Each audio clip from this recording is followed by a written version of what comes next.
Tahiyatul Islamiyah. Assalamualaikum warahmatullahi wabarakatuh.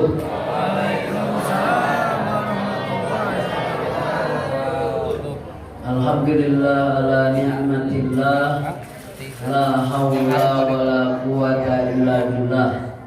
Asyhadu an la ilaha illallah wahdahu la syarika lah, wa asyhadu anna Muhammadan abduhu wa rasuluh sallallahu alaihi wasallam la nabiyya wa rasula ba'dah. Allahumma la sahla illa ma ja'altahu sahla wa anta taj'alul hazna idza syi'ta sahla. Radina billahi rabba. Saya mau dipoto, saya diam dulu. Karena diam aja saya jelek kok balik ngomong. Lama banget lagi kayak gini. Grogi saya jadi. Hilang hafalan saya satu lembar. Radina billahi rabba bil islami dina bi Muhammadin nabiyya wa rasula rabbana zidna ilma warzuqna fahma. Rabbi shrah li sadri wa yassir li amri wa hlul 'uqdatam min lisani yafqahu qawli. Allahumma yassir wa la tu'assir wa inna taysirul 'asir alayka sallallahu alaihi rahmatika ya arhamar rahimin. Bapak, Ibu, anak-anak yang tercinta, anak-anak, ibu-ibu yang dimuliakan, bapak-bapak yang terhormat. Tadi kita sudah dengarkan kajian dari Ustadz kita, Ustadz Amin Nurani. Beliau nggak usah berdiri, duduk aja udah gede. Saya berdiri aja kecil, apalagi duduk ya. Ibu seneng banget kalau ini kayak gini ya. Jadi karena saya yang kedua Bu, sudah itu udah dibisikin sama DKM-nya 20 menit doang ya. Jadi biasanya 20 menit ini hanya pembukaan. Tapi sekarang karena udah malam 20 menit sampai 25 menit saja. Sama kuisnya Bu. Jadi kuisnya itu yang sebenarnya intinya ya. Ibu nungguin kuis kan? Nah, sebelum kuis Bu, saya ingin menyampaikan dulu tema yang sudah diamanahkan oleh DKM. Saya diamanahkan tema jadi sahabat Quran. Bagaimana kita untuk menjadi sahabat Quran? Tadi sudah disampaikan. Sekarang kita coba secara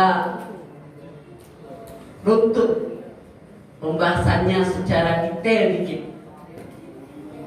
Tadi pertama, kalau ingin menjadi sahabat Quran Bu, pertama adalah membacanya. Ini level yang pertama. Targetnya apa? Targetnya membaca dengan bacaan yang benar dan setiap hari. Kalau kita baca Quran tidak dengan cara yang benar dan tidak tiap hari, maka tahapan pertama kita udah gagal.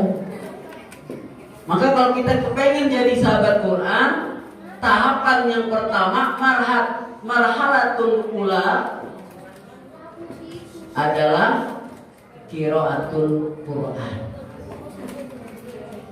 Jadi itu yang disebutkan oleh Nabi. Nabi bersabda, ini hadisnya ma'ruf, masyhur, bisa jadi ini jadi kuis Bu. Ya, sebutkan hadis tentang membaca Quran. Hadis riwayat Imam Bukhari. Iqra'ul Quran fa innahu ya'ti yaumal qiyamah safi'an li ashabi.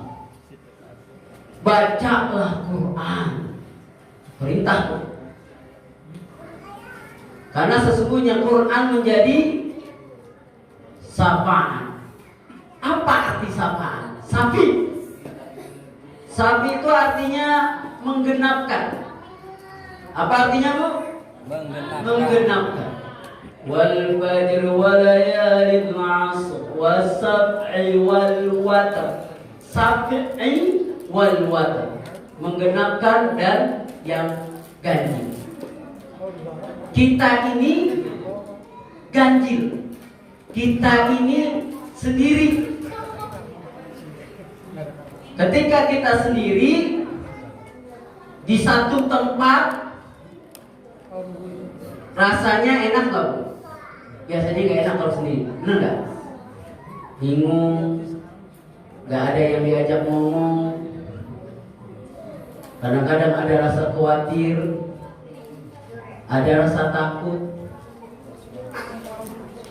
Ada orang yang kemudian datang, itu namanya safi, menggenapkan. Di dalam Al-Quran disebutkan, walaqad ji'tumuna furada kama khalaqnakum awwala marrah. Sungguh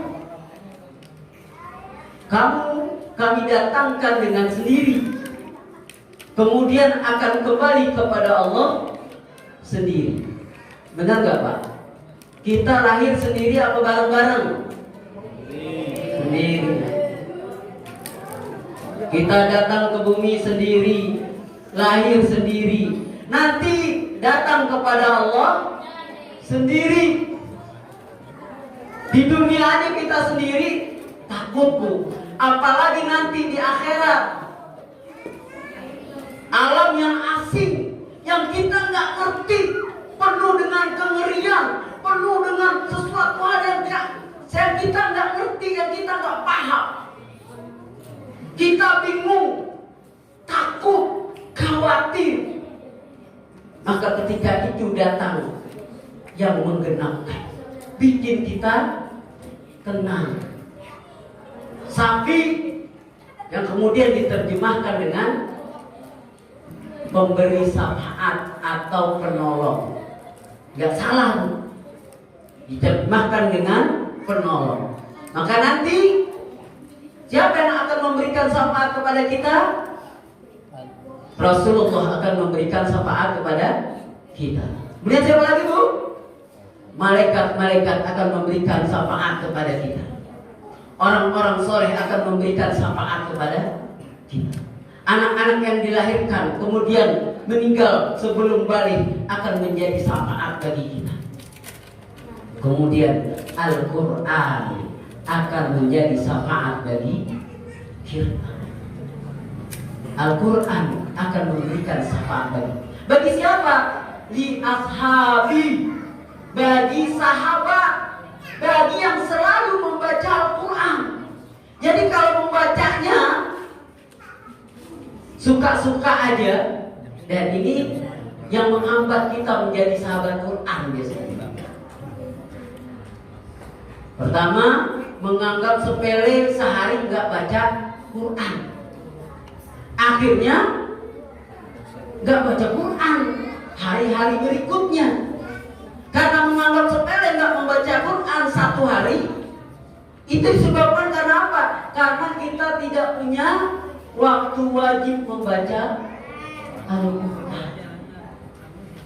Maka kalau kita ingin masuk kepada tahapan yang pertama, Bapak Ibu semuanya, baca Al-Quran harus punya waktu wajib. Idealnya sih waktu wajib ba'da subuh baca Quran, ba'da Quran, ba'da asar baca Quran, ba'da maghrib baca Quran, ba'da isya baca Quran. Ada nggak yang kayak gitu? Berat banget. Kalau enggak 5 waktu, paling enggak 2 waktu. Ba'da subuh sama ba'da maghrib. Kalau kita sudah punya waktu wajib bersama Al-Quran, maka insya Allah kita akan menjadi sahabat Al-Quran. Kemudian membaca Al-Qurannya harus benar bacaannya. Warattilil Qur'ana tartila.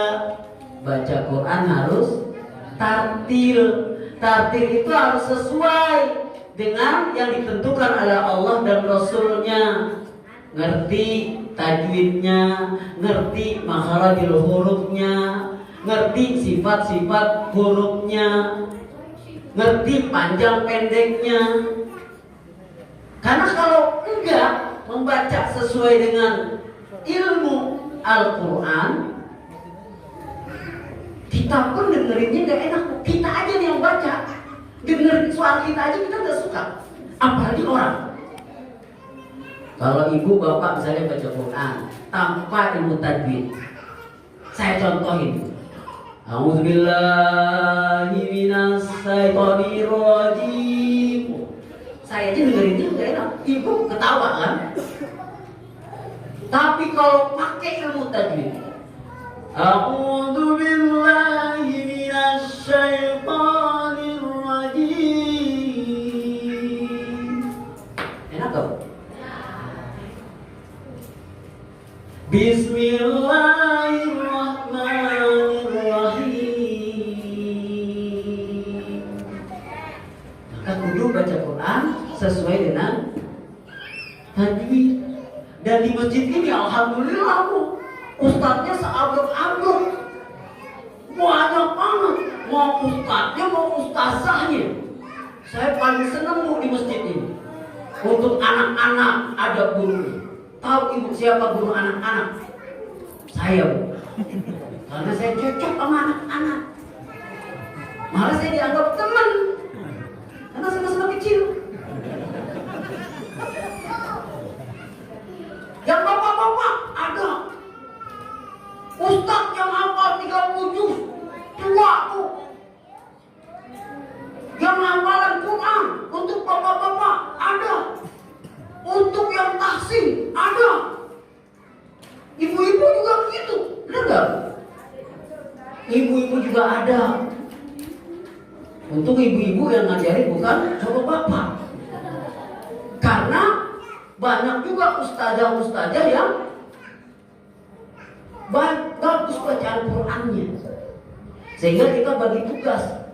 Untuk anak-anak yang perempuan ada bacaan Qurannya, ada hafiz Qurannya. Ini kan luar biasa. Kalau nggak kita pergunakan kesempatan ini, rugi kita, rugi.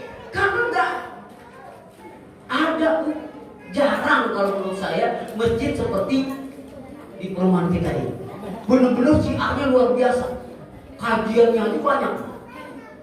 Sampai saya aja bingung, apalagi ibu mau bapak-bapak.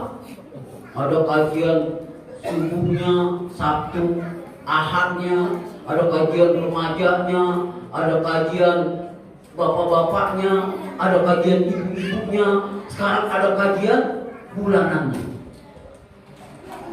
Dan yang hadir nggak terlalu banyak, tapi kita harus tusuk, yang lain dengerin, karena Ustaz Soleh sudah streaming, ya. Kalau nggak streaming nanti akan diupload di YouTube. Wah, saya akan masuk YouTube tuh. Woi, luar biasa. Jarang-jarang dulu kita masuk TV susah. Sekarang siapa aja bisa masuk YouTube, siapa aja. Nah, ini saya udah bergaya nih. Saya akan masuk YouTube. Mana tahu naik. Nanti ibu jangan lupa like, share and subscribe. like, share and subscribe. Yang kita anak apa? Oh iya, like, comment, subscribe, and share. Nah, tuh. Bapak-bapak nggak hafal dia, saya nggak hafal. Jadi tuh, ibu like, kemudian ibu komen. Komennya barakallahu Ustaz. Wah, tuh ya. Sudah itu subscribe, karena kalau subscribe banyak Bu yang akan kaya masjid Bu, karena itu channelnya Masjid Darul Hijrah. Ibu semuanya kalau pengen beramal soleh nggak perlu juga sekarang ngeluarin duit Bu. Ibu suruh aja tetangga ibu untuk subscribe nih, banyak Bu, sampai 1 juta nih misalnya. Kita bisa bangun masjid 3 tingkat, insya Allah. Tapi ibu udah subscribe belum sekarang? Kebetulan saya udah Bu. Nah itu kenapa saya tanya. Ibu nanti bapak-bapak jangan lupa ya. Tadi apa Nana? Like, comment, subscribe, and share. Saya hafal jadi. Yang pertama, yang kedua menghafal Al-Quran. Apa targetnya kita menghafal Al-Quran? Targetnya supaya kita makin dekat dengan Al-Quran dan mendapatkan sakafah yang benar. Orang kalau cinta sama Al-Quran, maka dia akan berusaha menghafal Al-Quran. Dan sekarang nih anak-anak kita, kadang-kadang kita malu sama anak-anak kita. Anak-anak kita sudah juz 29, juz 30 hafal. Kalau ibu sama bapak-bapak, surat Al-A'la udah ada yang hafal belum di sini? Surat Al-Mutaffifin udah ada. Ya, saya nggak nanya yang udah, nanti yang belum. Alhamdulillah kalau ibu-ibu hafal Al-Mutaffifin, ya. Karena anak-anak kita juz 30 udah hafal. Yang saya ajarin Bu, itu datang udah hafal Bu juz 30. Ya itu bukan karena saya cuma dapat nama doang. Ya. Juz 30, juz 29. Tapi yang lain baca Quran belum bisa. Jadi memang agak bingung juga. Tapi karena dia datang, kita hargai dan kita ajari. Dan itu menjadi berkah untuk hidup kita. Jadi yang pertama tadi membaca, dan yang kedua menghafal Al-Quran. Dan kita berusaha menghafal Al-Quran semampu kita. Jangan sampai kita termasuk apa yang dikatakan oleh Nabi di dalam hadisnya, innal ladzi laisa fi jawfi minal Qur'an kal baitil kharib. Orang yang enggak punya satu pun hafalan Al-Quran, kata Nabi, seperti rumah kotor, kumuh dan mau rubuh. Jangan sampai kita seperti itu. Kemudian yang ketiga, ini waktunya 5 menit lagi kayaknya. Yang ketiga, mentadaburi. Afala yatadabbaruna Al-Quran am ala qulubin aqfaluha. Mentadaburinya artinya memahami Al-Quran. Dengan kita membaca